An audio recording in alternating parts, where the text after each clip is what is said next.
acts and build elaborate traps. Victims meet a sticky end. Hidden predators are specialists that are built for the kill.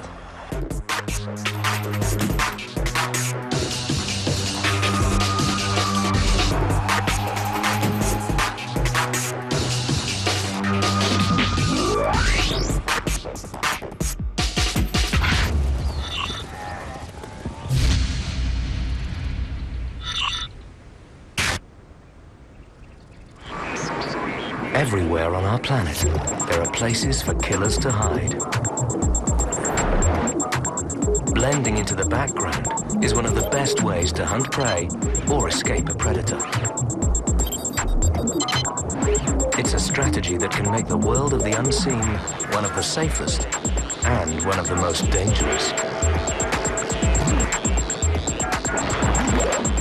The many textures of our world offer countless opportunities for creatures to see without being seen.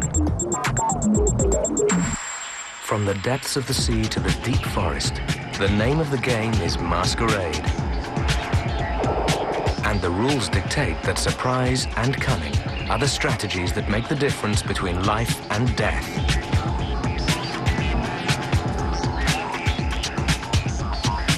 Enter the secretive world of hide and seek as we reveal how some of nature's most ingenious illusions really work.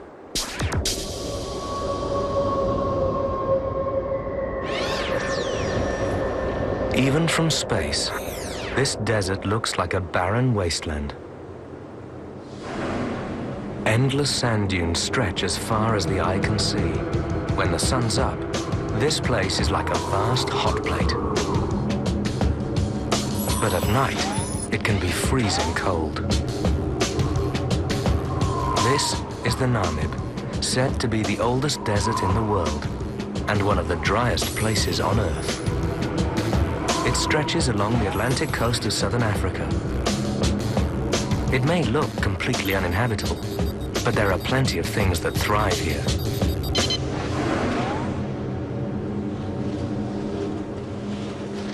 In an environment like this, creatures need to be highly specialized. This is the Namib Sidewinder, very much at home in this hostile place.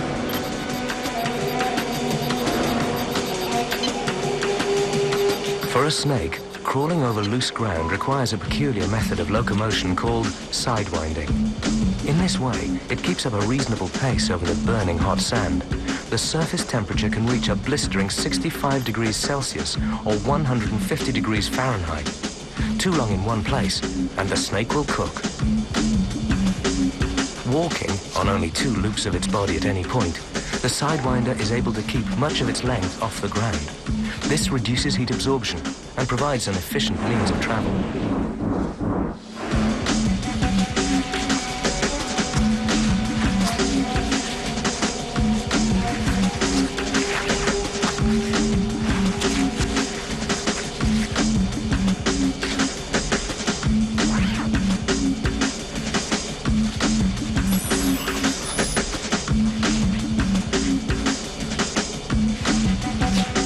This snake is superbly adapted for the oven-like heat of the Namib. But how does it hunt? As the day goes by, the heat of the sun dries out any moisture left in the sand, loosening the surface even more and making it harder for the snake to move. So the Sidewinder stops and buries itself. Just under the surface, the temperature is bearable.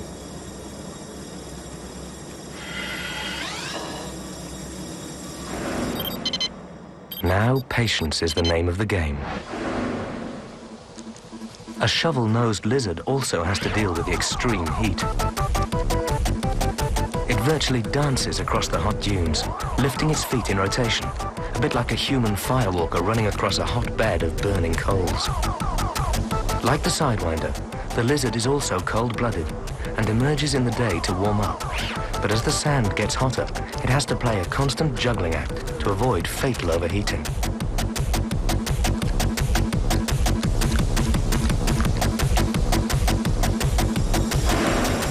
The Sidewinder may not have much longer to wait.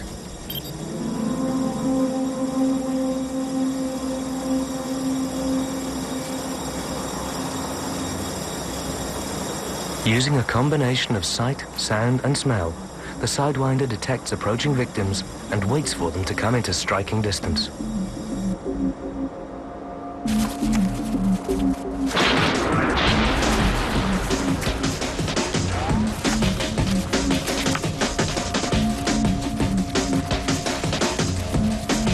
In a lightning-fast strike, the snake injected its deadly venom and then released the stricken prey.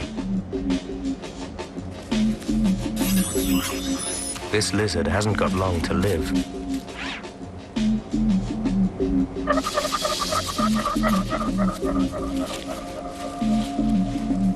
The Sidewinder follows its victim's fresh scent trail.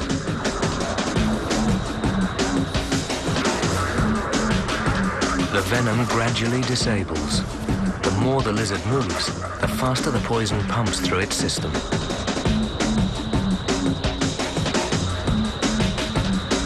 The toxins also start the digestion process by breaking down tissue. The Namib Sidewinder has perfected the art of desert survival. It's built to live with burning hot sand and virtually no water. And it has developed a near-perfect strategy for hiding and ambushing prey. The underwater world of the coral reef makes big demands on both predator and prey. This cluttered, maze-like environment is full of nooks and crannies.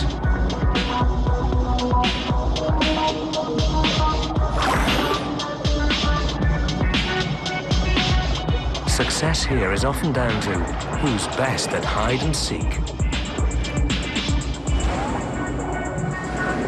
To survive, you have to keep an eye out. These eyes belong to a flounder, one of a number of strange flatfish that live in the world's oceans.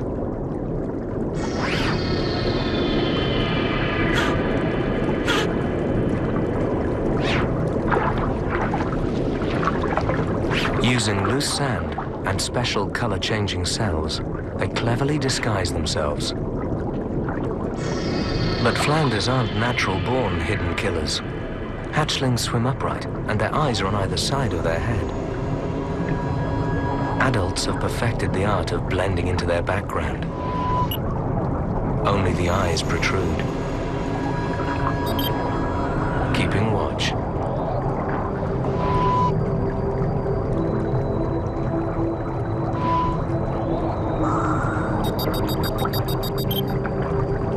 The eyes move independently, so they can cover a wide area and allow the flounder to remain undetected. The flounder's chosen a hotspot where reef fish flit between the coral, looking for things to eat.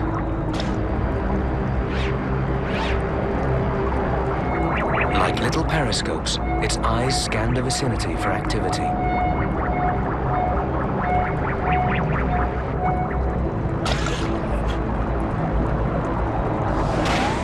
Yellow tang.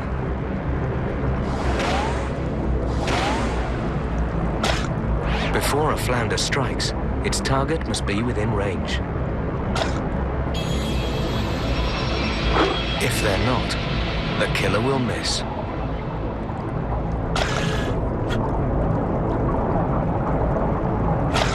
It'll have to keep looking and be ready when it counts.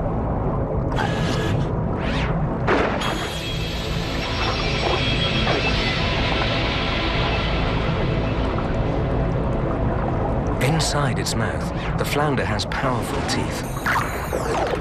These make short work of prey.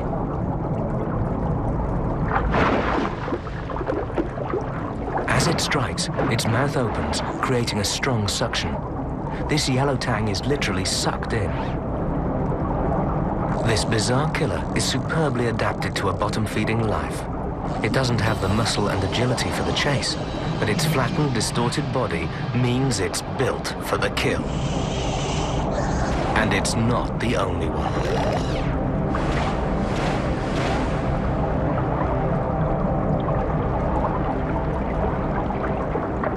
Another bit of ocean, busy with life. Another flatfish, looking for a meal.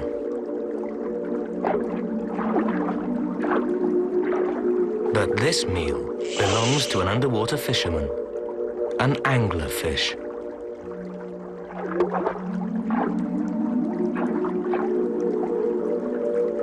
Chasing prey consumes energy, so the anglerfish has evolved a more subtle approach. The hungry flatfish can't see beyond the lure.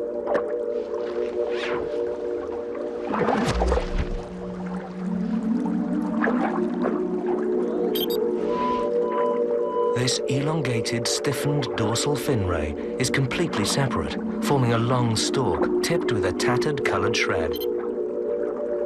Specially designed muscles make it twitch and move, just like a fisherman moves his rod.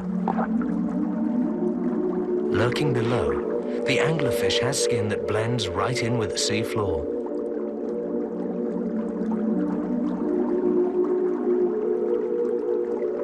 Inside the mouth, a row of long, curved, hinged teeth are designed to fold flat as food passes down and spring back up should the victim try to escape.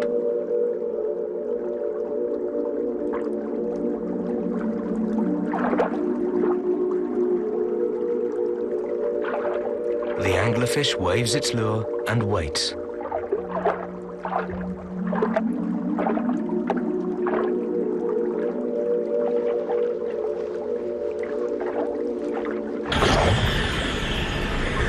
It didn't take long.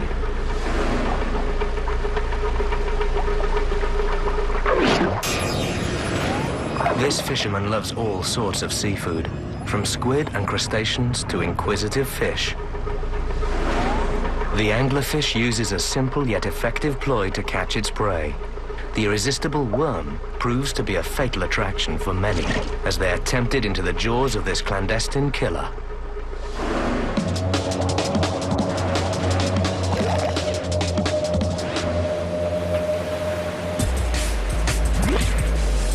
This is a sea within a sea. It's the Sargasso, an area in the middle of the North Atlantic where the waters are calm and strewn with mats of strange, free-floating seaweed. This island has some specialized species all its own. Many of the creatures that live here are fantastically camouflaged. This hidden predator is the incredible Sargassum frogfish. Flamboyant growths and flaps of skin copy the exact shape, texture, and color of the weed. With such convincing camouflage, all the frogfish has to do is anchor itself to the weed and keep its eyes peeled. Like the anglerfish, a growth on its head acts as a lure, while the large mouth waits to strike. Remarkably, this fish uses its fins to grip the weed. This is a fish that doesn't swim like one at all. And the fins hold it perfectly still in position. Then it waits for prey to come close. This shrimp is also highly camouflaged. But that doesn't mean it's any better at spotting the danger staring it in the face.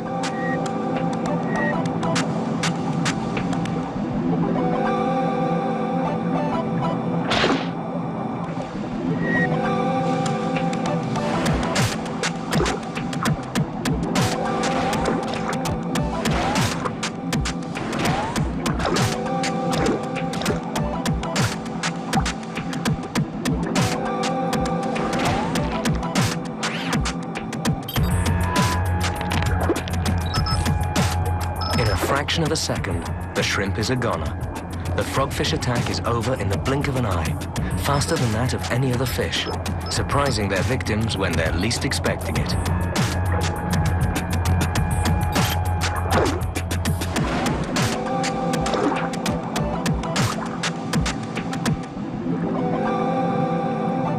Sargasso Sea rules dictate that camouflage and cunning make you built for the kill.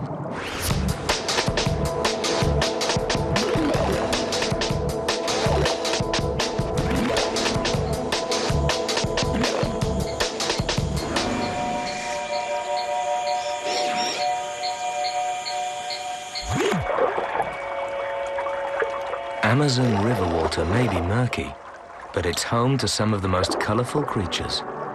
These iridescent little fish are tetra, a fish tank favorite. But the Amazon doesn't just harbor beauty, it's also home to the beast. These hands belong to a killer, the Pipa toad. Each fingertip has tiny feelers at the end. Lunging towards a small tetra with its mouth agape, the toad sucks its victim in. Expanding its square-shaped body creates a suction that draws in water, fish, and anything else that happens to be in the vicinity with it. The toad has other weapons too. Like fish, they possess a lateral line. This row of highly sensitive cells runs the length of their bodies and detects slight changes in the surrounding water pressure. Even those fish outside the toad's field of vision are detected through the movements they make.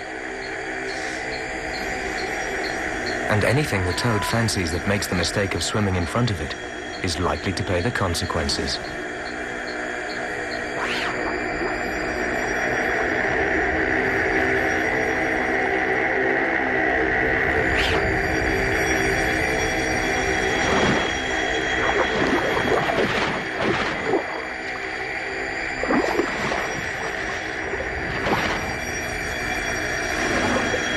The Pipa toad is a prolific predator, and yet it has no teeth or tongue.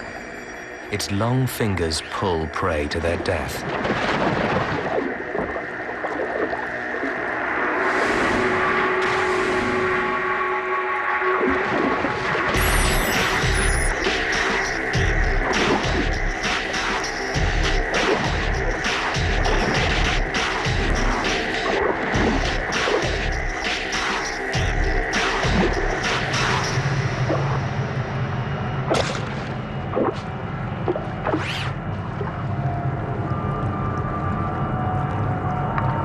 The Amazon is full of surprises. Who would expect a weird and wonderful hidden killer to be a toad?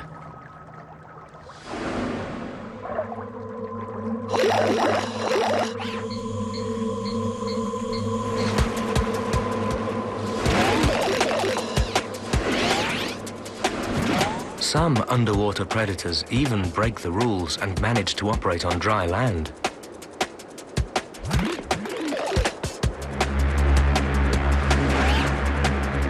This is Kiwehu Island, part of a small archipelago lining the Kenyan coast.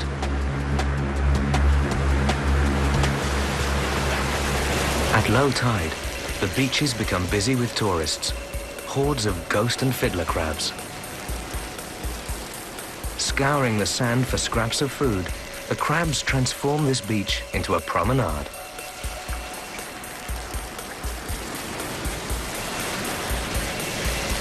But the tide's already on its way back in, so they don't have long.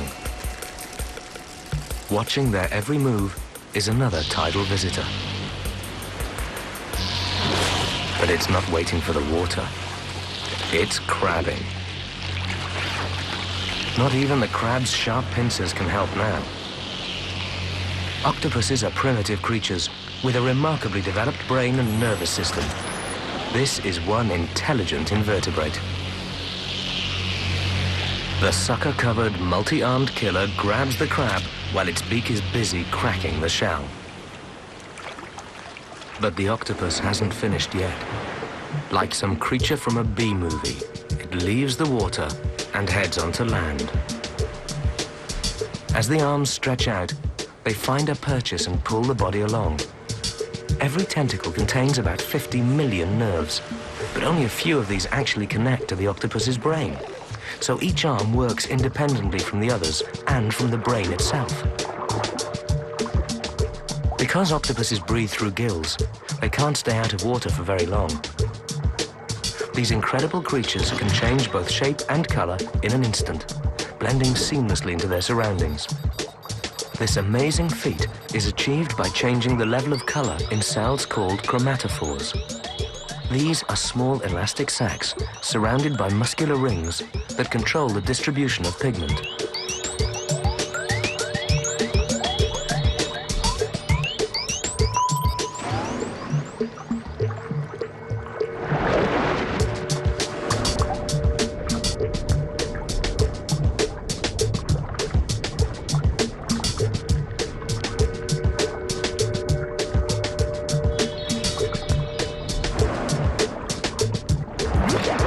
It's also through fantastic muscular control that these bizarre boneless creatures even change the texture of their skin. By flexing small protrusions, they complete their disguise.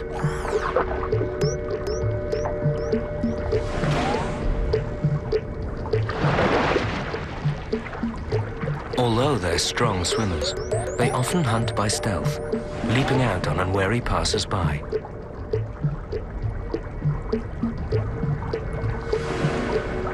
Octopuses move with speed and agility. Using a type of jet propulsion, they force water through their siphon, which propels them forward. But even octopuses are vulnerable. They must be careful in open water, so much of their time is spent hidden away in the nooks and crannies of the reef.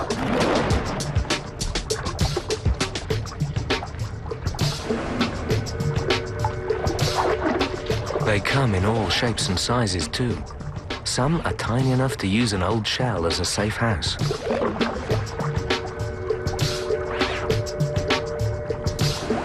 While others build their own dens, using rubble and rocks to cover themselves.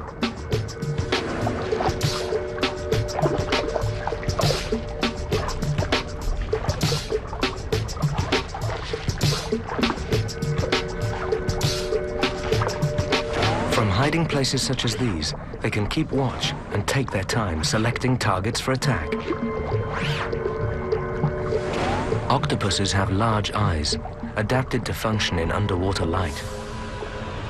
And their preference for crab is the same underwater as it is on the beach.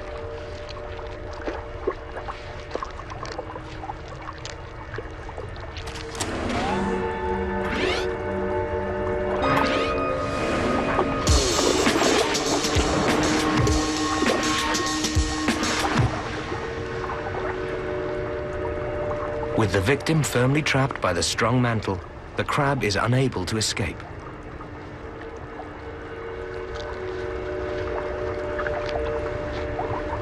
The 8 arms with their rows of sensitive suckers are simply too much for just one crab to handle.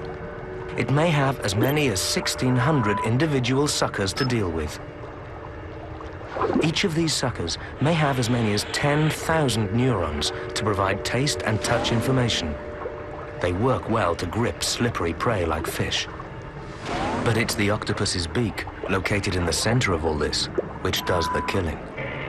As soon as the first bite is delivered, toxins are secreted that help disable the victim, breaking down the tissue before it has even been swallowed.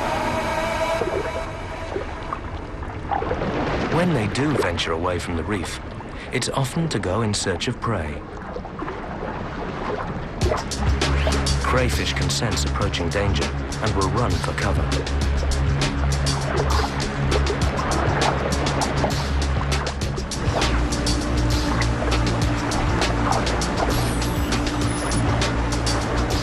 But the octopus has keen senses and a predator's instinct.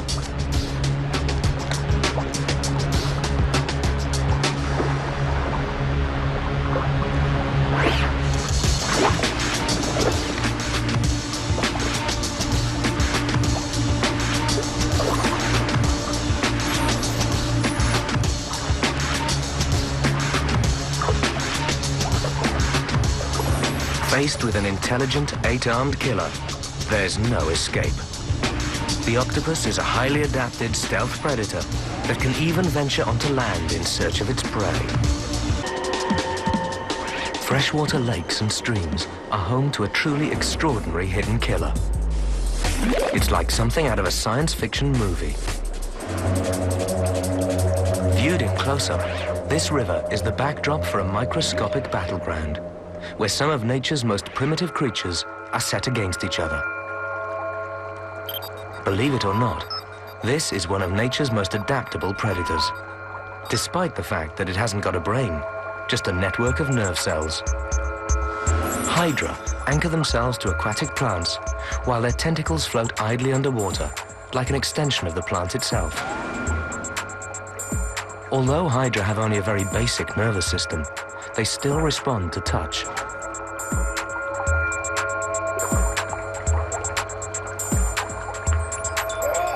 The Hydra are trying to catch Cyclops, one-eyed crustaceans. There are several narrow escapes.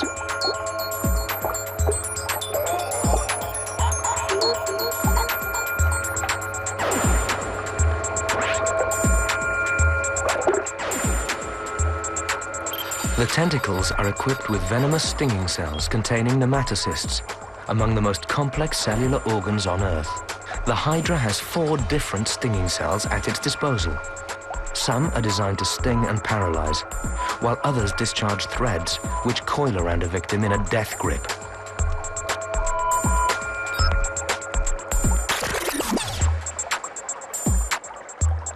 When the tentacles entrap a struggling victim, they'll guide it into the Hydra's open mouth.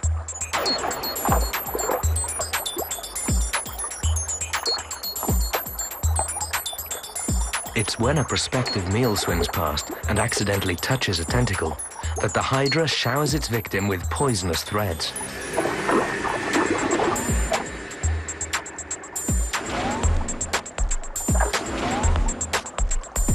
The venom they discharge is thought to act on the nervous system because it is so fast-working.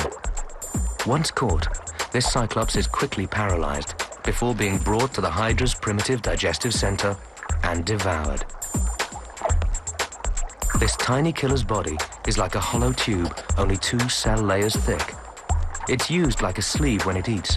It can even be turned inside out and still function. The Hydra's body design is so primitive that it ejects any debris through its mouth. Every few weeks, each body cell is replaced, keeping this remarkable creature healthy, ready, and waiting for its next meal.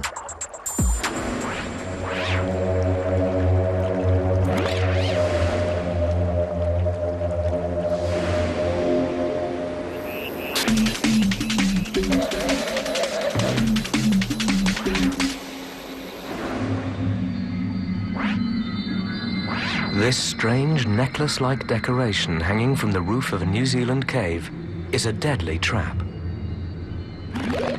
The killer that laid this snare is waiting for the moth it has caught to stop struggling.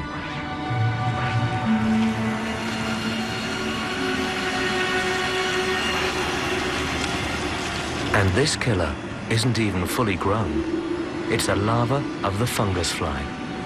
When it grows up, it will not eat at all. But for now, it has a big appetite.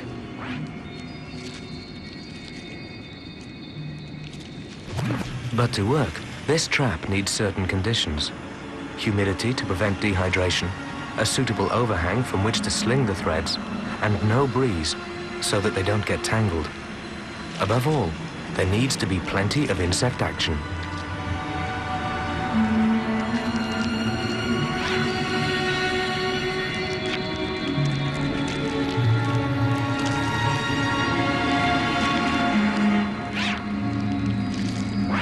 When conditions are right, this mass of sticky strands is absolutely deadly. As night falls, yet another trick the fungus fly larva has comes to light. It's bioluminescent, able to glow in the dark like a small torch, creating a deadly lure.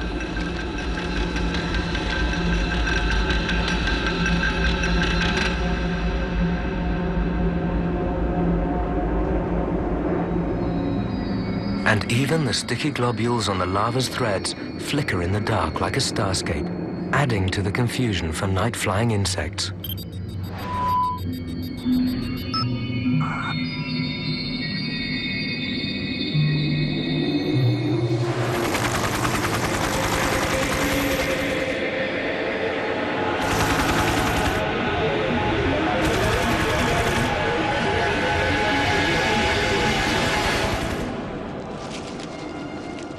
Once caught, there's no getting away for this unfortunate moth. As it struggles to free itself, it actually makes matters worse. The violent movement sends vibrations along the lines, alerting the predator waiting in the dark. It's easy pickings for the larva now. All it has to do is haul in the line and enjoy its lunch. This larva is an extremely active predator for the first 9 months or so of its life. It has to be, because in adult life, it retires from killing altogether.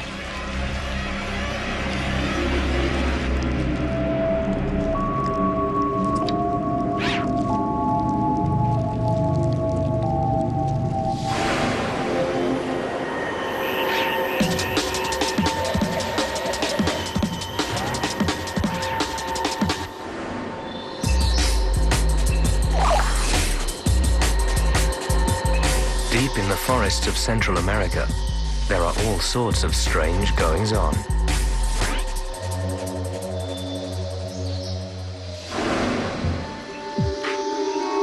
Not everything is what it appears to be. Another tricky customer is at work. This is a young cantil viper, and it's using its agile tail to imitate a wriggling worm. Mimicry at its most sophisticated, designed purely to lure inquisitive prey. A hungry frog is a perfect audience. If it wasn't so focused on the worm, it might just see what's lurking beneath.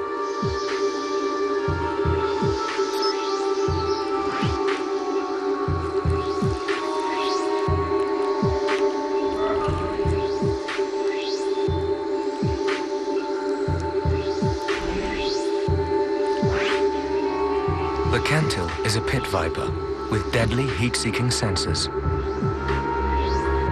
Because it's cold-blooded, this frog is actually cooler than its surroundings, but the snake's heat-sensing pits are just as able to pick out colder objects, which create a kind of heat void.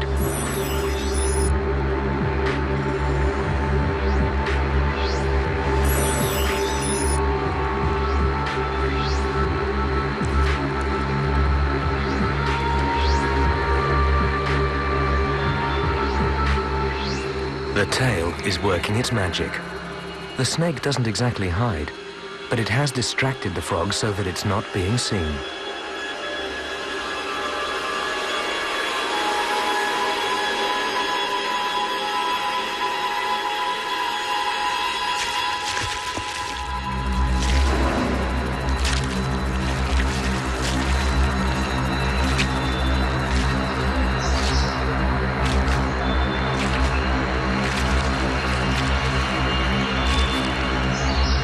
While it struggles to free itself, the viper's fangs have already begun to inject it with a lethal dose of poison. The frog finally succumbs to the effects of massive internal bleeding. A potent venom, cunning decoy, and rapid strike combine to make sure that even a young cantil viper is a proficient killer.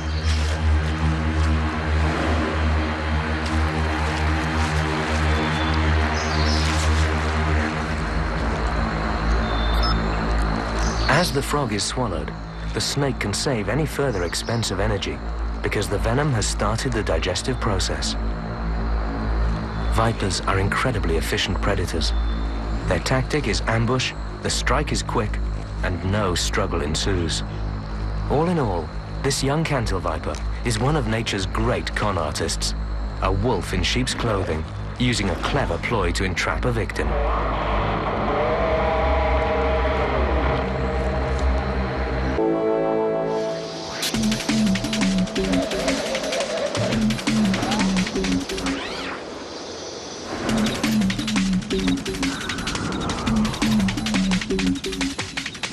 This ant is working its way through large sand grains and stones, but a much bigger obstacle takes it by surprise.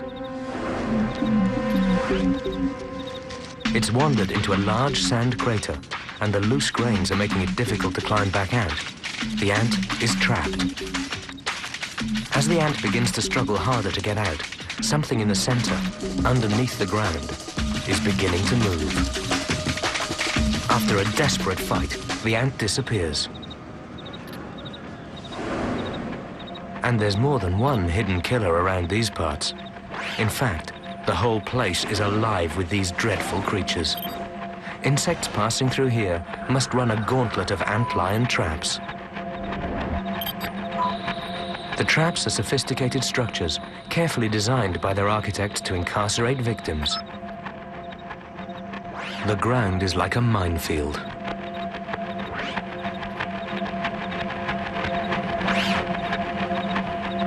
The antlion is a true ugly duckling. When it grows up, it transforms into a beautiful lacewing. But for now, it's an ant's worst nightmare. The pits are formed by the antlion pushing its backside into the sand and spiraling downwards. This is not as easy as it looks. Each pit takes about 15 minutes to complete. No mean feat for such a tiny creature. Using its head, it prepares the sides of the trap with fine sand at an angle that makes it difficult for trapped insects to climb out. Then the killer buries itself at the bottom of the pit to wait for the next victim. There's plenty of ant traffic around here. It doesn't take long. The ant doesn't seem to see what it's getting into.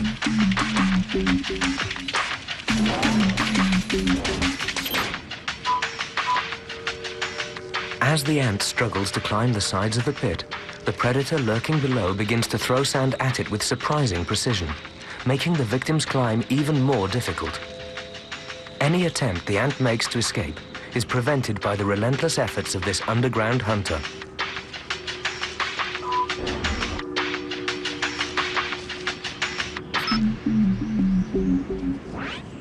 Another victim is about to make the same fatal mistake. Like some beast in the cellar from a horror film, the antlion seems to have an insatiable appetite for killing. Showers of sand and tiny landslides send many insects to premature burials.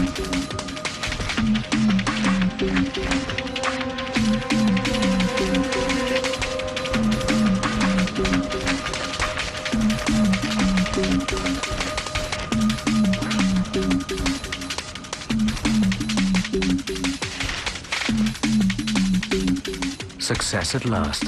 The ant has lost its footing and slides straight into the waiting pincers of its killer.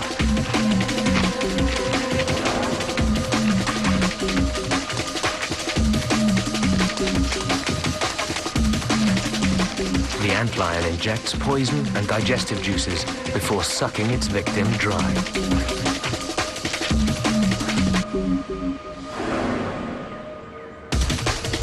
It's not just ants that get caught in these deadly traps. Even bigger insects are doomed when they fall into the antlion's terrible death pit. And termites don't fare any better.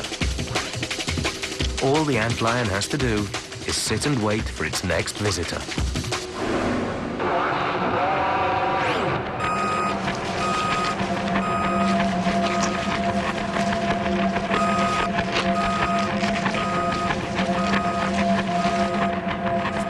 Painstakingly digging their 2-inch or 5-centimeter wide conical pits, they hide in the center of their traps like spiders in their webs.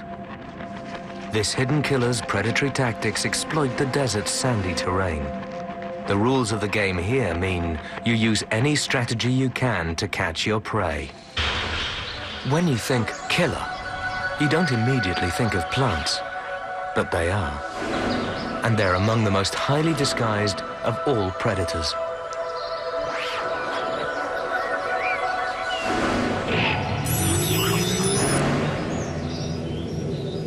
They may not be fast-chase, powerful finish killers, but they're all carnivores. So how do they do it? Through subterfuge. These are pitcher plants. They attract prey through a mixture of attractive color, smell, and nectar.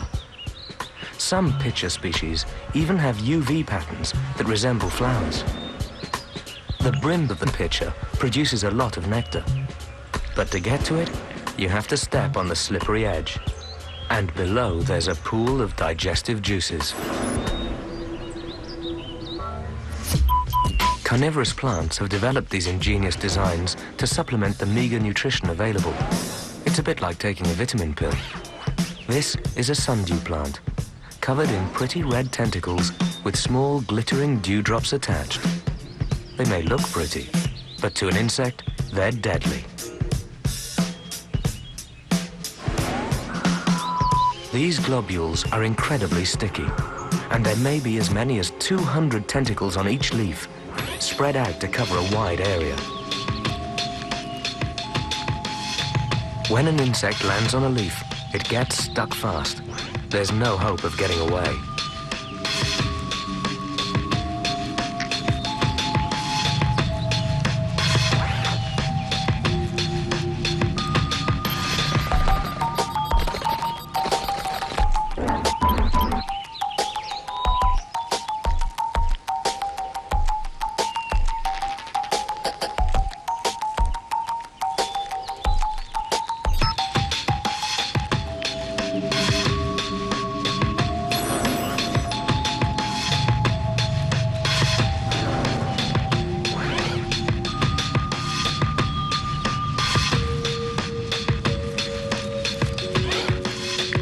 As the insect struggles, receptors in the leaf cause it to curl inwards, closing the tentacles over the captured prize, while a digestive fluid is released, suffocating the victim.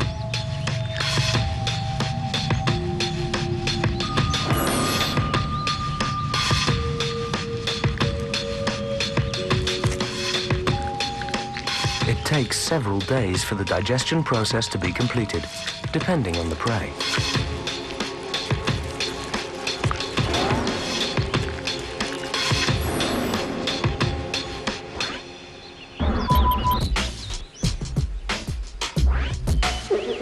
The most notorious of all carnivorous plants is the Venus flytrap. This beetle has unknowingly entered a killing field of open traps, ready to close over an unfortunate victim.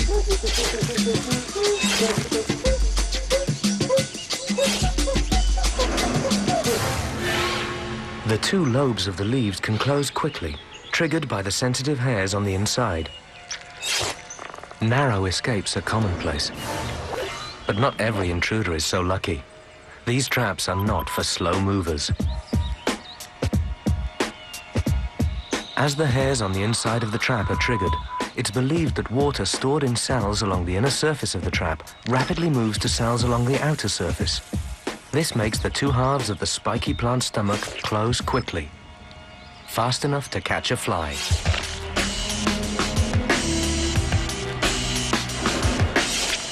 Once it's caught inside, the spikes act like a bear trap, imprisoning the victim. The flytrap's digestive fluid works like an acid bath. It will be a slow, lingering death. Some have a very lucky escape. Most will be entombed, while the plant absorbs all the goodness. In this life or death struggle, who'd think the plants could win?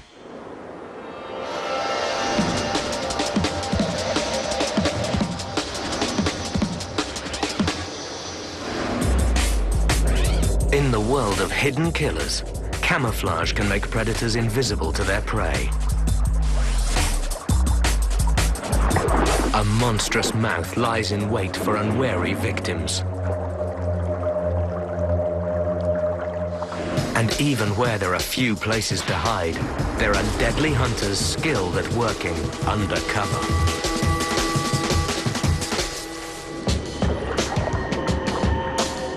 Clandestine killers come in all shapes and sizes. Bizarre looking, these unlikely hunters are natural masters of deceit and disguise. To survive this deadly game of hide and seek, you must be built for the kill.